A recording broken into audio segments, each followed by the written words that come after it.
About 70 or 80 feet away was a group of 7 men and women spread out in a loose formation. They wore clothing of gray leather, and all of them had bags and sacks on their person. Furthermore, they all bore weapons. 3 had bows and arrows, 2 had sabers. The weapons were strapped to their backs, but ready to use at a moment's notice. One of them, who stood by himself in the middle of their loose formation, wore fighting gauntlets. The person who had spoken in the strange voice was a tall, burly man who carried a battle axe. He was the closest to Zhu King. Scars crisscrossed his vicious-looking face, and he had a full beard. His eyes glittered cruelly, and he flashed an evil grin as he walked forward. Zhu King took everything in with a single glance. Given the way they were standing around loosely, he got the impression they didn't normally work together, but rather had teamed up temporarily, for convenience. Zhu King had no problem determining who these people were. They were all scavengers. There was no shortage of scavengers in South Phoenix.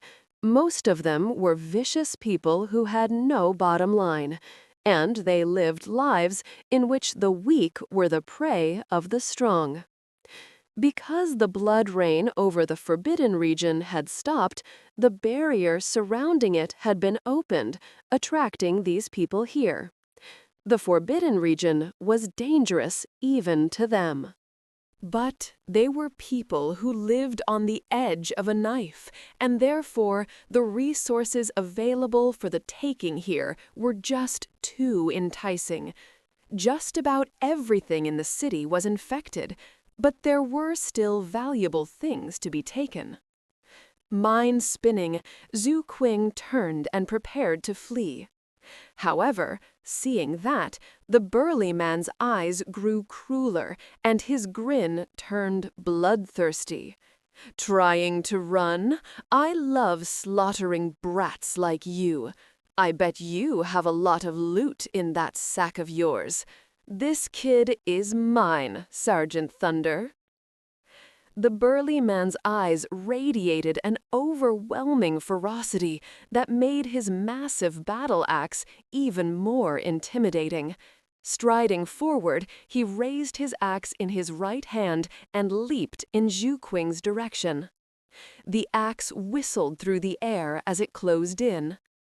The burly man was both strong and fast, but Zhu Qing was faster. Just as it seemed the axe would hit him, he leaped to the side. The axe passed right in front of his face, the wind brushing aside his hair to reveal his cold, wolf-like eyes. Zhu Qing dropped into a roll, and then, instead of running away, shot back toward the burly man. That was when his black iron skewer suddenly appeared in his hand. Taking advantage of the fact that he was shorter than his opponent, he jumped, stabbing the skewer toward the taller man's chin. It all happened too quickly. A moment ago, the seemingly frail Zhu Qing had made it seem like he wanted to run away, which made it easy to conceal his attack.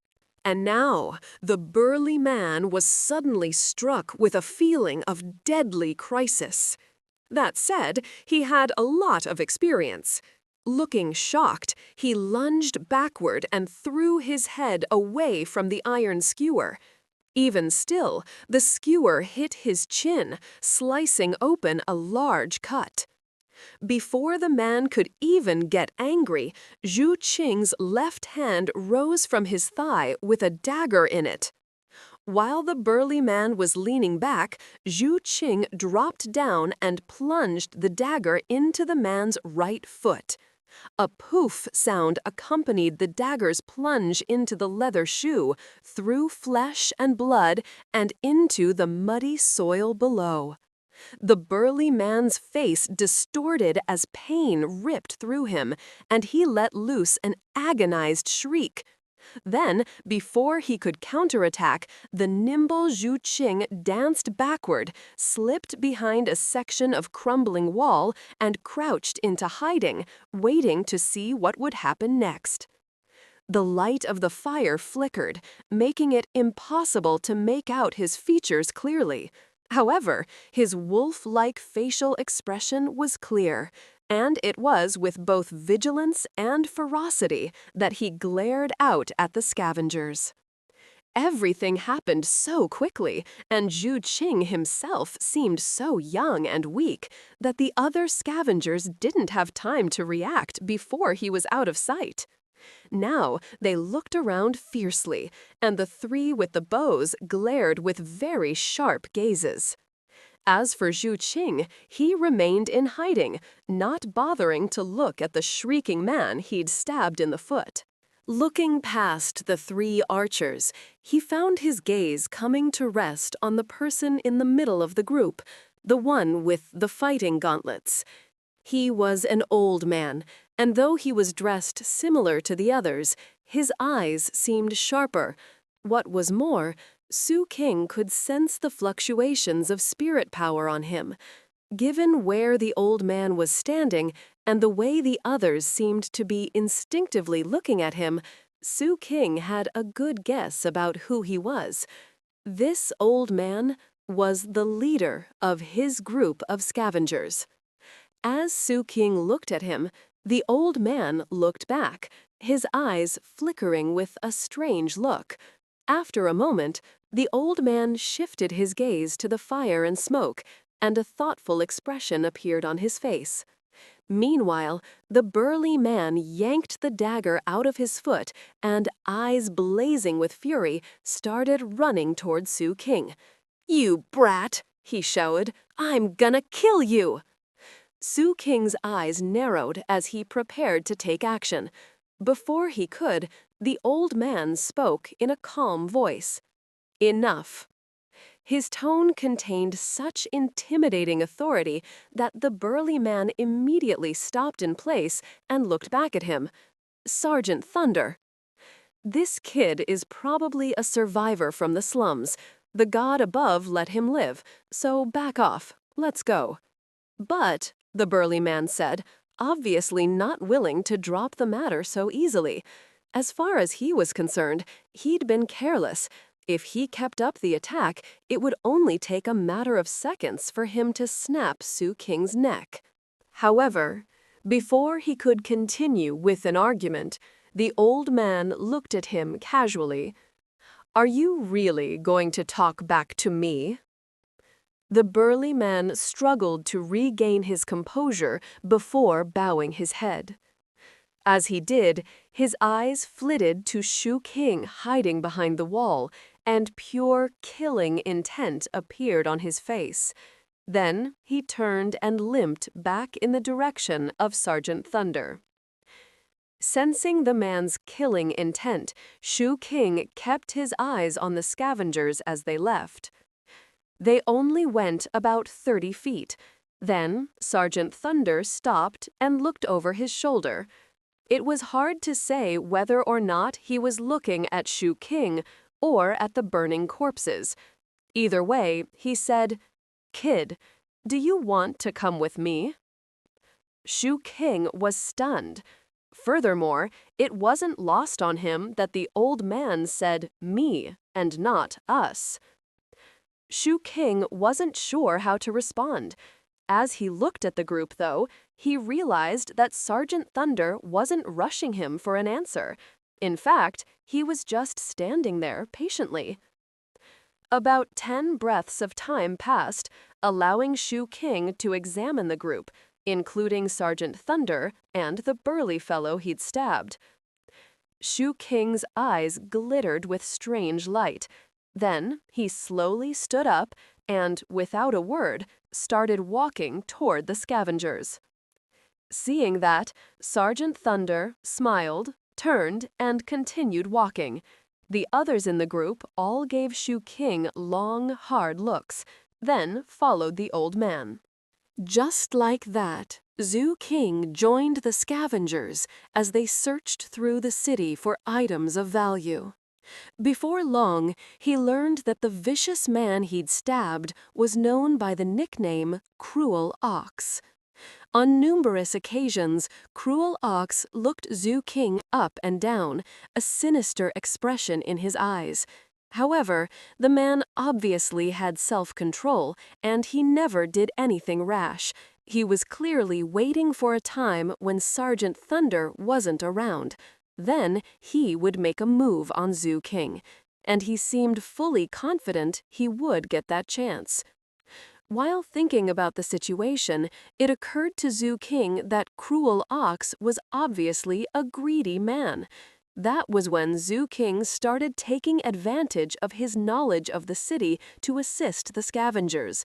Acting very subservient, Zhu King helped them find more valuable items than they could have on their own, and more quickly than normal. Cruel Ox really was greedy. Even after getting so much loot that it surpassed his normal weight limit, he still wanted more.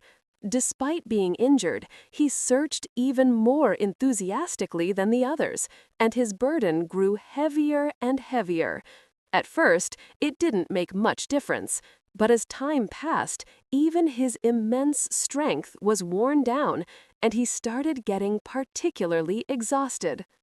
Meanwhile, Zhu King could sense that Sergeant Thunder had good intentions, so he didn't try to lure the scavengers into the dangerous district surrounding the city magistrate's manor. As evening fell, the party left and set up camp in what had once been the slums outside the city. They worked with practiced ease to set up 6 tents that were little more than tarps hung over bare ground. The 2 saber-wielders shared one of the tents, with the remainder of the tents being assigned to one person each. They spread powder around the camp to form a perimeter and started burning incense as well. As the sky turned dark and the howling arose in the city, the scavengers entered their tents. The only exception was Sergeant Thunder, who eyed Shu Qing standing off to the side. The old man pulled out a sleeping bag and tossed it over. "The incense keeps away the mutant beasts," Sergeant Thunder explained, "and the powder keeps the grooves out. Given how much you helped us today, Cruel Ox won't cause any problems. You're safe here." With that, the old man entered his tent. Shu Qing didn't say anything. After Sergeant Thunder entered the tent, he snuggled into the depths of his sleeping bag. However, he didn't zip it all the way up. Instead, he kept a crack open so he could keep his eye on the tents. The howling continued into the depths of the night, growing more intense the entire time, and the crying of the grooves echoed about, creating a completely terrifying atmosphere. From the look of it, no one had any intention of stepping out of their safe night refuge. Except for Shu King. He lay in his sleeping bag with his eyes open, unmoving, seemingly waiting for something. Time passed until it was in the middle of the night, the time when most people were deep asleep. That was when Shu King slowly crawled out of his sleeping bag. He moved very carefully so as not to make any sound. The howling and crying in the city echoed in his ears, yet it didn't seem to affect him mentally. Slowly but surely, he crawled across the ground toward Cruel Ox's tent. He simply couldn't allow potential calamities to exist around him. It didn't matter if they were only potential calamities, they needed to be eliminated as quickly as possible. He had shed his own blood learning that lesson the hard way back when he lived in the slums, and it was also the only reason he'd decided to come along with the scavengers. What was more, the reason he'd been so helpful And the reason he'd found so much loot for Cruel Ox was to make sure the man was both exhausted and off guard. That was also the reason he'd acted so subservient. It was all for this moment, the moment in which he took action. Shu King's eyes were calm as he slowly neared the tent. Once there, he didn't rush inside. Instead, he crouched outside and spent a long moment just listening.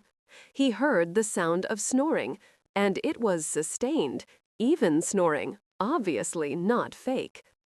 Eyes narrowing, he took out his iron skewer and carefully cut a hole in the tent. Then he slowly entered.